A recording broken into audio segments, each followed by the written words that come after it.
Gaur Iruñan gaude, Nafarroako Erresuma Zaharraren hiriburuan, eta Iruñako harresiak ezagutuko ditugu. Bere egunean, Iruña, ja asmentan, mendi tontor batean dagoenez, hori zen gotorleku naturala zen, eta mendeetan zehar, gotorleku natural honi, harresi ezberdinak eraiki zituzten, bai Erdi Aroan, bai gero berriz ere 16. mendean, 17 eta 18. mendeetan batez ere.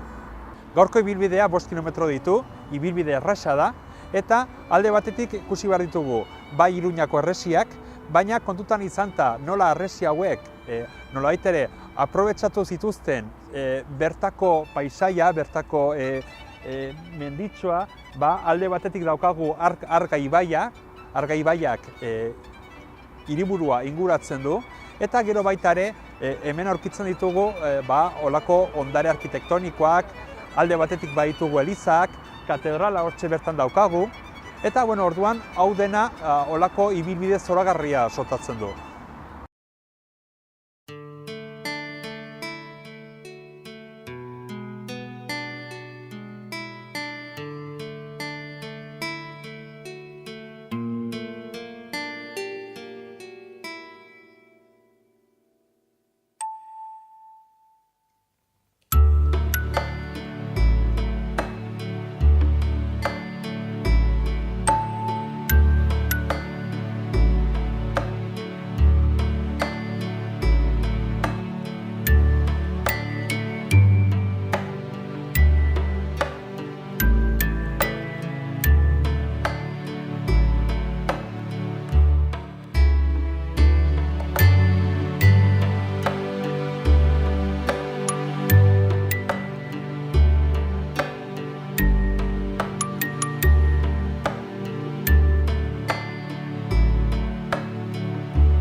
Egunon, hemen dago Maria Bezun Artea, Iruñako udaletxeko turismo zerbitzuen burua. Bai, egunon. Eta, oraintxe bertan gaude Iruñako harresien interpretazio gunean, San Bartolome gotorlekuan. Hala da bai. Eta, gaur egun, badakigu Iruñako harresiak zenolako garrantzia daukaten turismo aldetik, kultura aldetik, baina Iruñako harresiak ez dira ere, garai batean, ez ziren batre maitatuak, ez da? Nik azpimarratuko noki izan dira, pasatu diela, momentu desberdinetatik.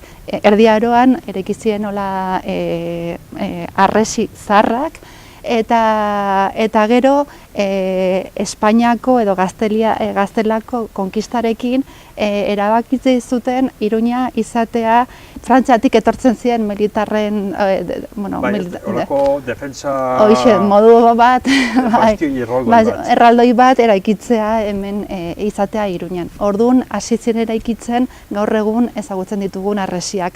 Momentu horretan justo garai horretan menderatuta geunden eta orduan egia esan jendea ez zegoen bat ere pozik eta gaizki hartu zuten eraikira, ez? Eta gainera, mendetan zehar, nolabait ere harresiak hiria itotzen hasi ziren, ez da? Hoxe, 1888. Urtea arte, hiria zegoan harresien barrenen eta orduan ezin zen zabaldu. Garai urte hartan, bota zituzten aurreneko bi gotorlekuk eta horrek suposatu zuen aurreneko lehen zabalgunea zabaltzea. Eta horrela hasi zen zabaltzen gaur egun ezagutzen dugun hiria. Eta gero bere funtzio militar hori ez dauka. Bai. Eta orduan gaur egun daukagun, ez da? Harresiak baino baitugu lorategiak. Hoxe, hala da, ez? Egia da, gaur egun guretzat oso toki garrantzitsua da, zen ikuste dut ezin dugula Iruñaren berezitasuna hori da, ez, gure harresiak. Eta toki altu baten dago jarrita hiria, eta guk daukagun irudia, edo guk jaitzotzen dugun irudia da harresina, ez? Horrela harresian barrenen nahasten dira harri beti hotzak oso hotzak direla jardin izugarri eta zoragarri batzuekin, ez? Eta koneratik hasita medialunara eta egia esan horrela hirian badaukagu berdegune asko eta parke asko, ez? Eta hori oso garrantzitsua da turistentzat eta hemen bizi garenentzat ere bai. Pasealekuan zehar egon garaia eta ikusi dugu hoize, ez? Nola harresiak berez ikusgarriak dira, baina baita ere ingurugiroa, ez? Inguruan daukagun ibaia, Arga ibaia, nola zeharkatzen dut, nola baita osatzen du baita ere olako beste harresi batez, olako foso batez. Eta gero batez ere lorategiak, baratzak baita ere, zer baratz pila dauden baita harresin azpian. Eta, egia erran, erabat ikusgarriak dira gaur egun ere harresiak. Zer nolako ekitaldiak edo ze gauzak antolatzen dira egiten dituzue hemen harresien inguruan? Begira, bai Zubietan, Aste Santuan eta Udan beti eskaintzen ditugu bisita gidatuak eta turistentzako. Urte osoan zehar ere aukera badago, baino telefonoz dituta. Eta gero bai, Udan ezin dugu ahaztu gero egiten ditugula zenbat jarduera, adibidez koruak baditugu hemen, adibidez toki zoragarri honetan. Gero badaukagu harresien festivala abuztuan aurrera eramaten da, eta egiten ditugu zenbait olako jarduerak turistai begira.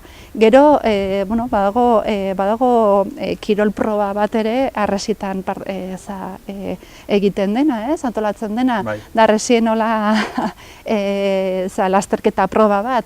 Eta egia esan, egia da, gero eta gehiago harresiak ari gara bizia ematen, eta ez bakarrik turistentzako, hori ongi dago, baina importantena da iruindarrentzat ere parte izatea, ez? Interesgarria da, ez? Nolako evoluzioa egon denez, izan zen asmentan, izan zen inposatutako olako harresi bat, militarra, berez gehiago eriotzarekin lotuta biziarekin baino, eta gaur egun berriz, ikusi ditugu hemen kirolariak, laizterka, bizikleta, eta gaina, hoxe ez, gero... Eta disfrutatzeko gune bat, ez, bai. Hori evoluzio ederra orduan. Bai, hala da, bai. Mila esker, ezakit zerbait gehiago edo harresiei buruz, noiz antolatuko dituzuen urrengo bisitak edo... Orain momentuz, urrengo zubian, maiatzako zubian ere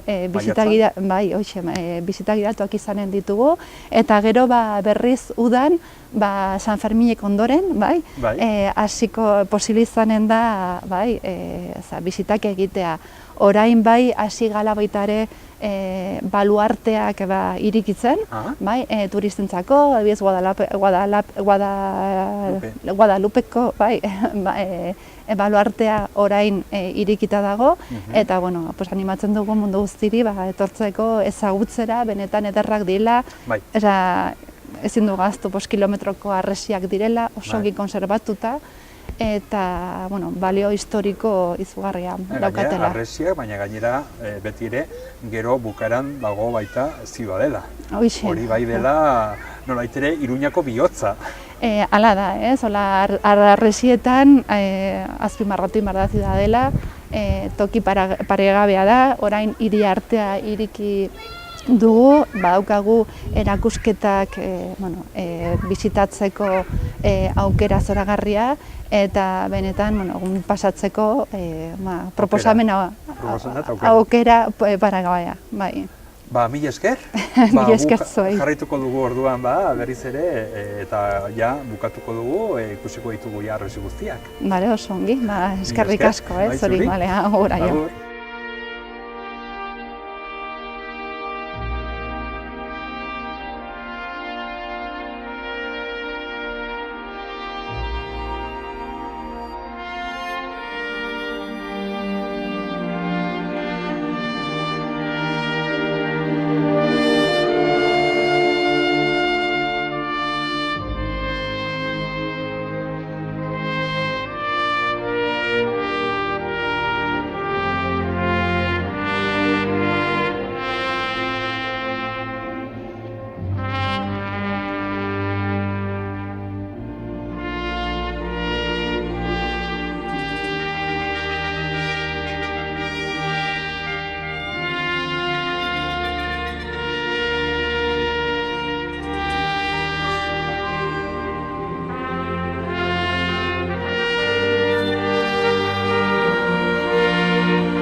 Oraintxe bertan, Labrit frontoiaren gibeleko aldean gaude, eta hemen daukagu Labrit bastioia. 16. mende hasieran, konkistaren garaian, Iruñak oraindik hemen zaukan Erdi Aroko harresiak, eta konkistata ondoren, ikusita nola Iruña, Nafarro osoa, Frantziaren mugan dagoenez, egin zuten izan zen, Erdi Aroko harresi guzti hauek nolabait ere zahar berritu edo berritu. 16. mendean, baitugu kainoiak, baitugu suzko armak, artilleria, eta hortarako Erdi Aroko harresiei olako bastioiak edo olako eraikinak jarri zizkioten. Hemen daukagu Labriteko bastioia, eta orduan ja hemengo eraikin hau prest dago nolabait ere artilleriaren edo suzko armaren kontra edo egiteko. Dauka olako hormak makurrak, eta gaineko aldean baditu olako utxune, olako zulo batzuk hortik ja kainoiak ateratzeko. Hau, nahiz eta unen izena Labriteko bastioia izan, betidanik deitu da Kitoalai. Kontutan izan eta hemen dagoela Labriteko frontoia, baina Labriteko frontoia baino lehen, ja hemen ikusten dugu leku bat non eta aritzen ziren pilotan.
Oraintxe bertan, Barbazana Apezpikuaren pasealekuan gaude, eta pasealekua harresien gainetik daie. Hemen daukagu harresia, ja hor azpian daukagu bai ibaia eta bai daukagu nolabait ere Iruñako gotorleku naturala, ezta, menditxo batean gaudenez, badago olako malda handi bat, eta orduan hementxe bertan, hemen badirudi Iruña hemen sortu zela. Ja, erromatarrak torri baino lehen, hemen bazegoen ja herri txiki bat, gero ja Kristo aurretik 74. urtean Pompeiok Pompaelo hiria sortzen du, eta Erdi Aroan, hemen daukagun eraikin hontan, gaur egun Apezpikuaren jauregia dena, garai hortan, Erdi Aroan, Asmentan, hemen zegoen baita judotarren auzoa.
Oraintxe Redingo bastioian gaude, asmentan, azaldu duten bezala, Erdi Aroan harresiak bazauden, harresiak pareta sinple batzuk ziren, baina gero ja denborarekin eta batez ere artilleriaekin eta bar, harresiei jartzen zaie olako bastioi batzuk, bastioiak dira olako dorre poligonalak, non eta kainoiak eta jartzen diren, eta gero ja 17. mendean, 18. mendean baita ere, ikusita nola artilleria eta gero eta indar gehiago zaukan, Flandesetik ekartzen dute olako eredu batzuk, arkitektura eredu batzuk, non eta harresiarekin eta bastioiekin batera medialunak, rebellinak, glasek eta eraikitzen hasten dira. Hemen adibidez, daukagu eredu bat. Alde batetik, hemen ja badago olako gotorleku naturala, hau da, Iruña mendi tontor batean dago, Erdi Aroan harresi bat inguratzen du, 16. mendean bastioiak jartzen zaizkio harresiei kainoiak eta edukitzeko, baina ja 17. eta 18. mendean egiten dituzte olako laberintoak, olako eraikinak, poligonalak, eta batez ere errestasuna ematen zaie kainoiak eta mugitzeko rampak, polborinak eta bar.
Oraintxe, katedrala aintzinean gaude, eta harresiak katedralaren gibeleko aldean daude.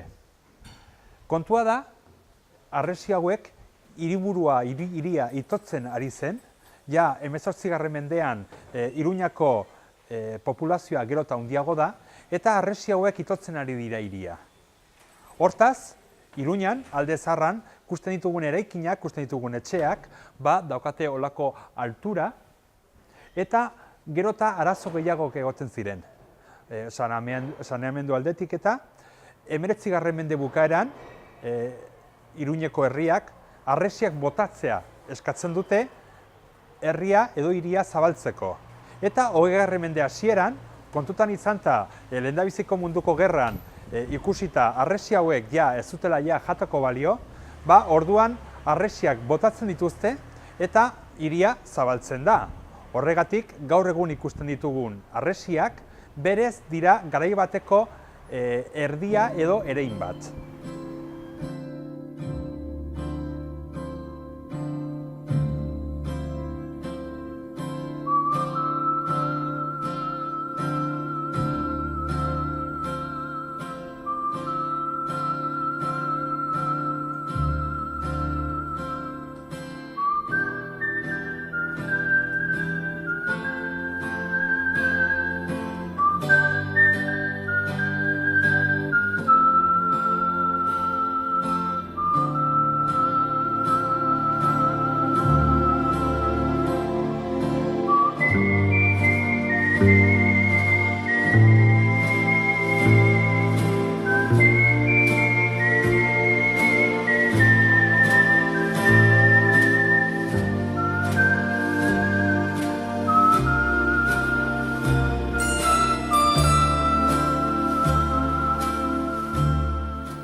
Horrekin batera, ez zen hiria zabaltzeko aukera bakarrik eman, baizik eta gainera harresi puskak ere bota zituzten ate berriak egiteko.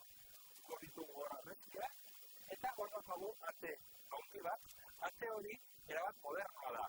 21. hamarkadan edo eraikitako ate berri bat. Gero, baita ere, 20. mendean zehar, harresi hauek ez daukatu nolako zentzu militarra, eta kasu guztietan lorategietan gaur egun lorategia gehien bat egiteko.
Bueno, Peio, venga, hacen, ¿es?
baita ibaia, baina berriz hegoalderantz, ja ez daukagu ja olako maldarik, ez daukagu ja nahiko leku zelaia da, eta hortarako eraiki zuten gotorleku hau.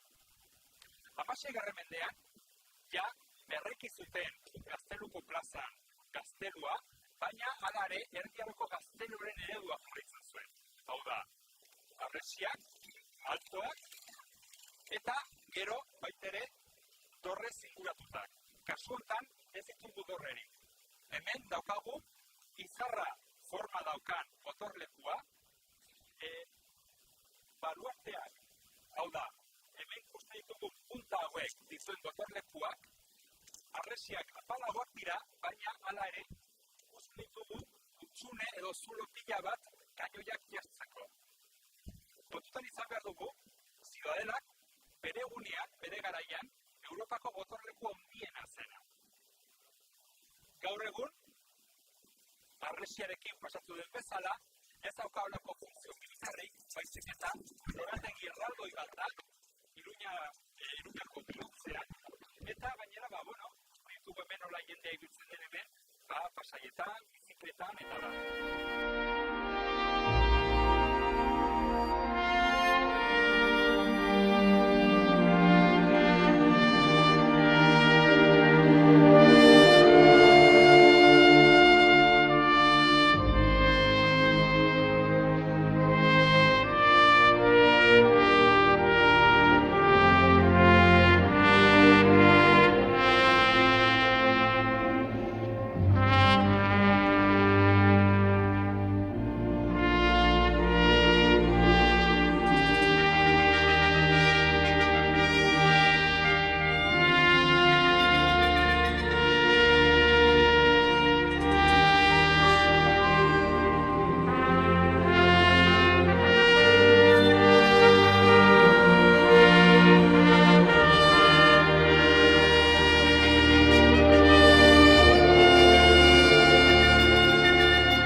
Ziudadela zen Europako gotorleku handiena, berez beldurra ematen zuen, baina hala ere, 19. mende hasieran, Napoleonen tropak eskuratu zuten gotorleku hau.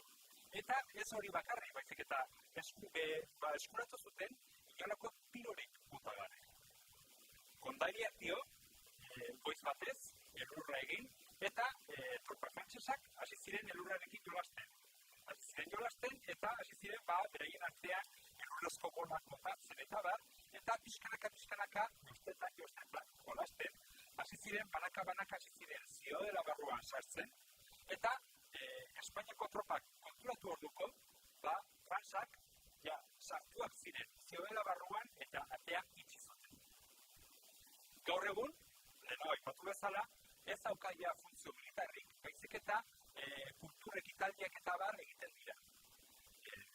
Noski, baita, jendea egitzen da, pasatzen da, hemengo lorategiak eta lorategi ederrak dira, eta baditu baita ere lehenagoko jauregiak, lehenagoko labea, lehenagoko polvorina baita ere, barbera posketak egiteko, kontzertuak egiteko, eta Eta orduan, hemen bukatzen dugu gaurko ibilbidea, aipatu bezala ibilbide erraza, 5 kilometro ditu, eta erabat ederra, erakargarria, ikusgarria baita ere.